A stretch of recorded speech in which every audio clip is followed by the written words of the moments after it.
chào các bạn có khỏe không? Bonjour à toutes et à tous, j'espère que vous allez bien. La dernière fois, on s'est déjà vu lorsque nous avons parlé des pronoms personnels en vietnamien, comment utiliser le je en vietnamien. Alors cette fois, nous allons parler des autres pronoms personnels, le tu et le vous au singulier. Petit rappel de la dernière vidéo, les je, tu, vous changent en fonction de la relation de A avec B ou de l'âge de A par rapport à B. Et nous avons une vingtaine de je différents et autant de tu, vous. Cependant, les je, tu, vous neutres peuvent être utilisés pour discuter avec tout le monde. Comme vous le savez, le je classique que l'on peut utiliser dans toutes les situations formelles, c'est toi. Le toi, en vietnamien, c'est le je classique formel en français. Alors, pour le tu et vous, en fonction de l'âge ou le degré de lien de A par rapport à B, on va utiliser des pronoms personnels différents pour échanger. Pour communiquer, on va séparer le tu et le vous en 4 catégories différentes. Les femmes, les hommes, les jeunes et les très jeunes qui ont l'âge d'être nos enfants. Dans la catégorie des femmes, on a 2 parties. La première partie, ce sont des femmes plus âgées, de l'âge de votre maman. On va utiliser le ko. La dernière fois, dans la dernière vidéo là, on a appris le je. Quand je veux m'adresser à une personne de l'âge de ma mère, je vais utiliser con pour m'adresser à cette personne-là. Du coup, je, c'est con. Et tu, vous, c'est ko. Oui, vous voyez? La personne tu, vous là, c'est l'âge de votre maman. Du coup, con et ko. Femme, ko. Par exemple, je dis bonjour madame, je m'appelle Camille. Ciao ko. Du coup, ciao, tu ou ciao vous. Ciao toi ou ciao vous. Bonjour toi, bonjour vous. Je m'appelle Camille. Quand est la Camille? Ciao ko. Quand est la Camille? Vous voyez? Et deuxièmement, si la personne a l'âge de votre grand-mère, vous allez utiliser ba. Toi et vous, c'est ba. Et moi, c'est pareil, c'est quand. Par exemple, si je dis bonjour madame, je m'appelle Camille. Du coup, c'est ciao ba, ciao toi, ciao vous. Quand est la Camille? Je m'appelle Camille. Quand? Je. Vous voyez? C'est tout simple. Du coup, c'est bon pour la première partie des femmes. Et deuxième partie, ce sont des femmes qui ont votre âge ou qui sont moins âgées que vous, qui sont plus jeunes que vous. Vous allez utiliser le terme chi. Le terme chi se traduit par tu, toi ou vous en français. C'est la politesse minimale. Même si vous savez que la personne en face qui a votre âge ou qui est plus jeune que vous, vous allez utiliser quand même le chi pour désigner l'autre personne. Par exemple, si je dis bonjour madame, je m'appelle Camille. Ciao chi, em tên là Camille. La dernière vidéo, vous avez appris quand vous voulez vous adresser à une personne de l'âge de votre grande sœur, vous allez utiliser em pour dire je. Du coup, em tên là Camille. Et tu, vous, c'est chi, le terme chi. Ciao chi, bonjour madame, ciao chi. Em tên là Camille, je m'appelle Camille. Vous voyez? Plus jeunes ou même âge, ou même qui sont un peu plus âgés que vous, de l'âge de votre grande sœur par exemple, vous allez utiliser chi. Plus âgé, maman, ko. Plus âgé encore, mamie, ba. 1, 2, 3. 3 mots. Ko, ba, chi. Dans la deuxième catégorie des hommes, vous avez également 2 cas. Dans le premier cas, vous avez le cas des hommes qui ont l'âge de votre papa ou ce sont des hommes qui ont l'âge de votre papy. Et deuxième cas, ce sont des hommes qui ont votre âge ou qui sont plus jeunes ou un tout petit peu plus âgés que vous, comme votre grand frère, par exemple. Alors, dans le premier cas là, les hommes qui ont l'âge de votre papa, vous allez utiliser tu. Normalement, c'est dans le centre ou dans le sud. Vous allez utiliser le terme tu pour désigner tu et vous en vietnamien, les personnes qui ont l'âge de votre papa. Par exemple, si je dis bonjour monsieur, je m'appelle Camille, du coup c'est chào chú. Quand est la Camille? Chú, ce sont les hommes qui ont l'âge de votre papa. Tu, toi, vous, tu. Après, dans le nord, vous avez bat, B, A, C, accent aigu sur le A.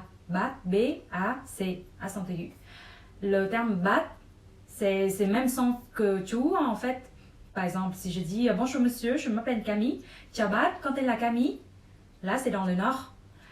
Dans la si vous allez au Vietnam, dans la famille, si par exemple, si le grand frère de votre papa, vous allez l'appeler bat parce qu'il est plus grand que votre papa, du coup, il est bat.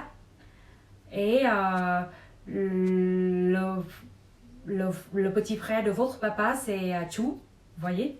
C'est un tout petit peu compliqué, mais avec la pratique, je pense que dans l'avenir, ça devrait être facile pour vous, je pense. C'est mon expérience, parce que j'ai pris 4 ans, 5 ans pour apprendre le français, pour arriver jusqu'à ce niveau-ci. Donc, je pense que si vous faites un tout petit peu d'effort, comme moi, un jour, vous allez parler le vietnamien comme si je parlais le français. Et bon, on va se concentrer, sinon on va prendre du retard. Alors, là, c'est pour Chu et Bat, l'âge de votre papa, mais avec la personne, avec les hommes qui ont l'âge de votre papy, comment on fait? On va utiliser quel terme? On va utiliser le terme homme. O avec un chapeau, N, G, homme. Par exemple, si je dis pardon. Bonjour monsieur, je m'appelle Camille. Chào homme, quand est la Camille? Bonjour, homme. Monsieur, tu, vous, toi. Quand est la Camille? Vous voyez? Le homme, il a un chapeau, vous oubliez pas, hein. En français, il n'en a pas, mais en vietnamien, le homme, il a un chapeau au-dessus. O, N, G. Si vous écrivez sans chapeau, ça devient homme, c'est une abeille. Un jour, si vous dites homme sans chapeau, vous allez dire bonjour abeille, je m'appelle Camille. Ça sera drôle. Bon, là c'est bon pour premier cas, papa et grand-père. Chu, bat et homme. Maintenant, deuxième cas, ce sont des hommes qui ont votre âge, qui sont plus jeunes ou un peu plus âgés de l'âge de votre grand frère. Vous allez utiliser anh, A-N-H. A-N-H. Vous voyez? Le terme anh pour désigner tu, toi, vous. En français, en vietnamien, c'est anh. Donc, on a 4 pronoms personnels à retenir. C'est premier cas, vous avez 3. Chu, bat, homme.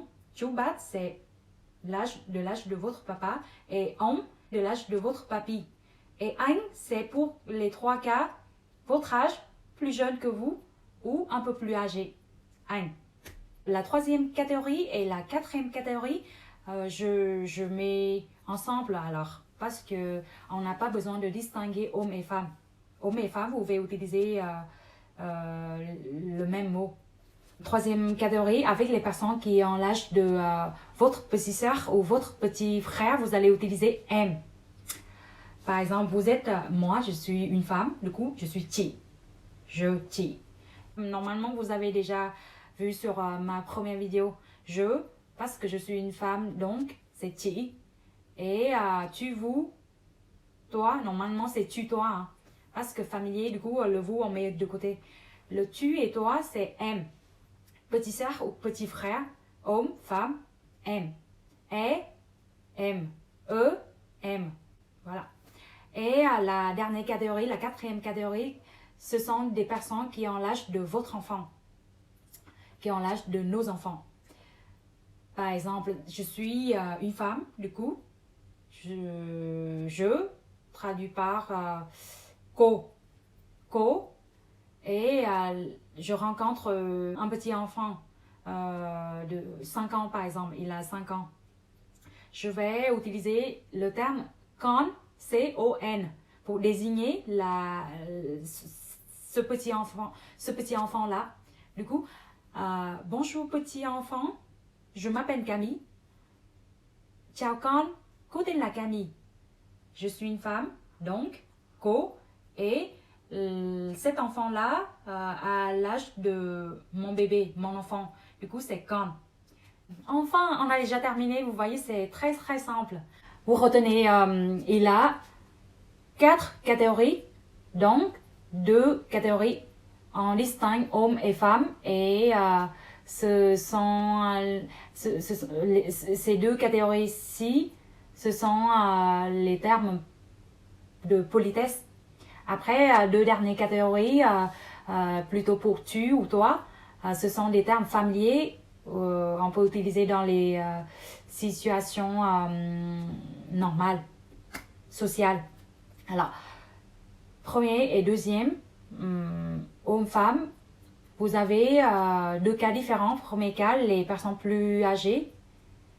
Et deuxième cas, les personnes de votre âge, plus jeunes ou un peu plus âgées. Votre grand frère ou votre grand sœur.